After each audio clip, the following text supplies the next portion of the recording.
Mheshimiwa mgeni rasmi, ninayo heshima kumwalika Mheshimiwa Kassim Majaliwa, Waziri Mkuu mstaafu wa Jamhuri ya Muungano wa Tanzania aweze kusalimia.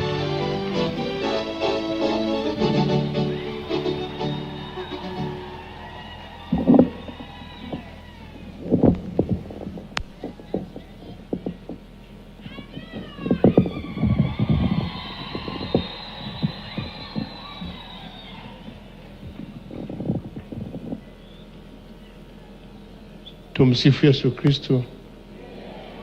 Bwana Yesu asifiwe sana. Assalamu alaikum. Mheshimiwa Balozi Dr. Emmanuel Nchimbi, Makamu wa Rais wa Jamhuri ya Muungano wa Tanzania, Mheshimiwa Dr. Hussein Ali Hussein Mwinyi, Rais wa Zanzibar na Mwenyekiti wa Baraza la Mapinduzi, natambua leo tunaye mama yetu Mama Janet Magufuli, mjane wa marehemu wa hayati Dr. John Pombe Magufuli pamoja na familia yake. Tunao viongozi wa kitaifa mbalimbali, tunao pia wastaafu, tunao viongozi wa dini, mababa askofu. Natambua uwepo wa Alhaji Sheikh Jongo, mjumbe wa Baraza la Ulama kutoka BAKWATA akimwakilisha Sheikh Mkuu na Mufti wa Tanzania, mapadre wote, shehe wa mkoa na viongozi wa dini mbalimbali, waheshimiwa mawaziri mlioko hapa, Mheshimiwa Daniel Siro, Naibu Spika, Jaji Mkuu, waheshimiwa wabunge wabunge wote wa Jamhuri ya Muungano wa Tanzania, samahani nitakusema wabunge wenzangu, na wananchi wote wa hapa wilayani Chato, mkoani Geita, na Watanzania wote ambao wanafuatilia tukio hili kupitia vyombo vya habari. Najua tumepewa muda mfupi wa kuzungumza, lakini moyo wangu utulie, niseme kwanza kwa kumshukuru Mama Janet Magufuli kwa kunialika mimi na Mama Majaliwa. Tumekuja kutoka Ruangwa, Lindi, wana Lindi, Mtwara wanakusalimia sana, wanakutakia kila laheri, na hasa katika kipindi hiki cha kumbukizi ya hayati Dr. John Pombe Magufuli.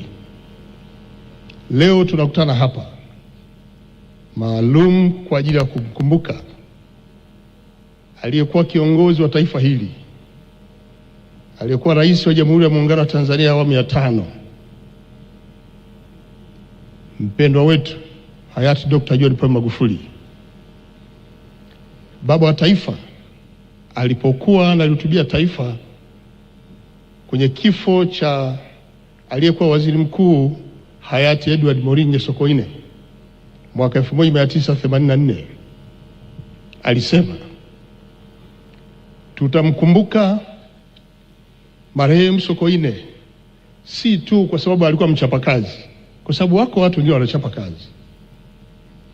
Tutamkumbuka hayati Moringe Sokoine si tu kwa sababu ya akili yake, kwa sababu watu wengi wana akili zao, lakini tutamkumbuka Moringe, hayati Edward Sokoine, kwa sababu alikuwa mzalendo. Wakati wale walikuwa wachapakazi na akili nyingi, hawakuwa wazalendo. Na tutamkumbuka Edward Moringe Sokoine kwa sababu alikuwa na busara, hekima katika kutekeleza wajibu wake. Wakati wengine waliokuwa wanaweza kuchapa kazi hawakutumia busara na hekima katika kufanya kazi zao. Naomba kunukuu, leo hii tuko hapa kwenye kumbukizi hii, hatuwezi kujitenga na sifa hizi kwa hayati Dr. John Pombe Magufuli. Alikuwa mchapakazi, alikuwa na akili za ndani ya darasa, lakini pia hata nje katika kutekeleza majukumu yake. Alikuwa ni kiongozi mzalendo.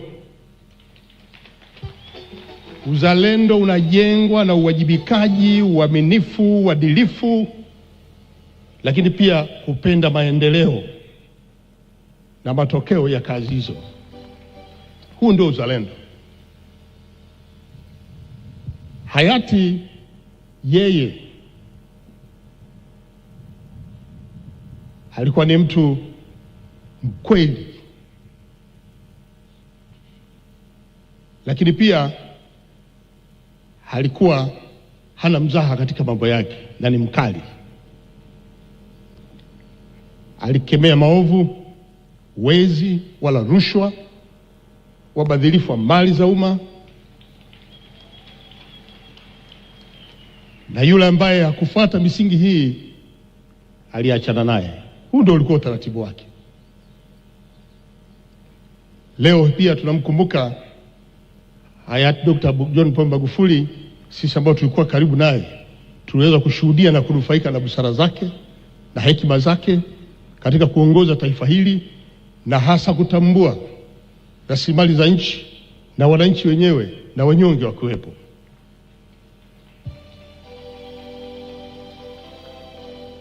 Marehemu hayati Dr. John Pombe Magufuli alikuwa mwalimu pia.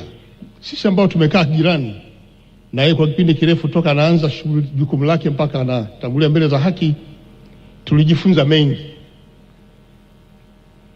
Tulikuwa na Mheshimiwa Dr. Samia Suluhu Hassan, Rais wa Jamhuri ya Muungano wa Tanzania, sasa akiwa makamu wa rais, lakini ilikuwepo pia na mie pia Mheshimiwa Dr. Mwinyi amefanya naye kazi, Rais wa Zanzibar. Tulijifunza mengi kutoka kwake katika kipindi chake, na hii ndio imepelekea mpaka alipotangulia mbele za haki na Mheshimiwa Dr. Samia Suluhu Hassan kuingia madarakani, kutokana na elimu aliyoipata